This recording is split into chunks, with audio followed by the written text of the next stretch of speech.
That Moffat is sharp. I was really impressed with the way he handled himself during our meeting, weren't you?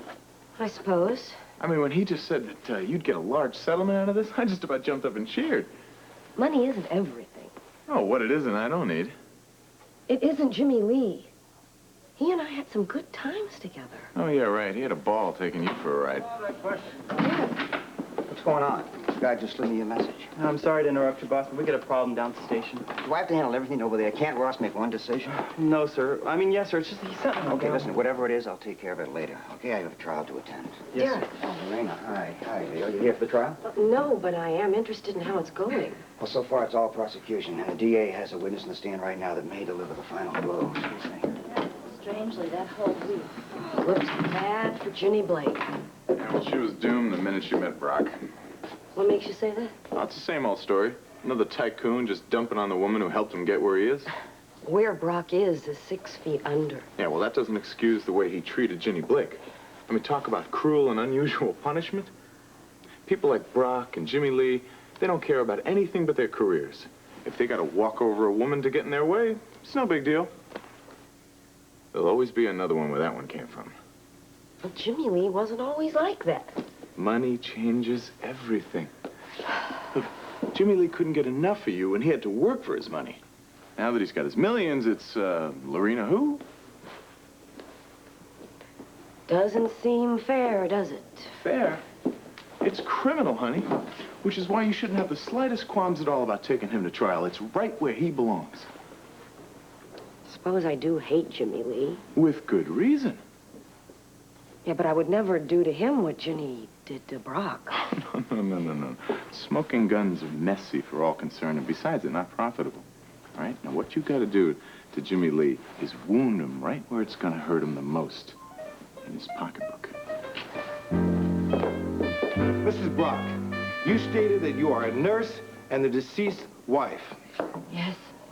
As such, would it not be accurate to describe you as an authority on D.L. Brock's emotional state? Objection. Mrs. Brock is a nurse, as we've been reminded over and over again, not a psychiatrist. If the prosecution wants an expert witness, let them call one with degrees.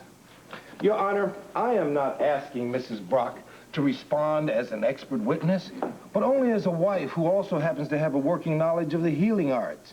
Now, who among us would not argue that a wife doesn't know her husband best?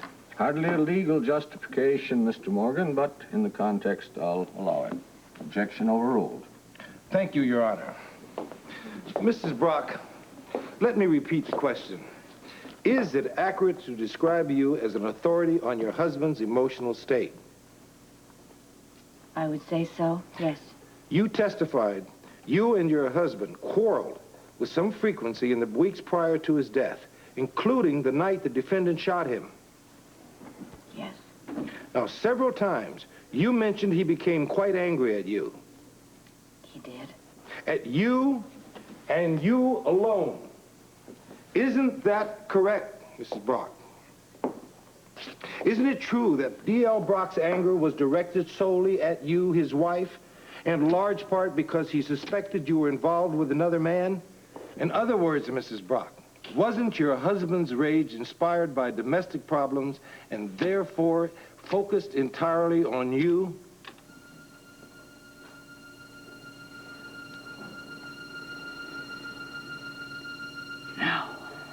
No. In my opinion, as a wife and as a nurse, my husband was in a homicidal rage the night he died. Yes, and he was mad at you, right? D.L. was mad at the world. And I believe that anyone who showed up at the apartment that night would have been in danger. Wait a minute. All it would have taken is a seemingly harmless word or gesture to set him off. A complete stranger could have been his target. He was, in every sense of the word, primed to kill. What?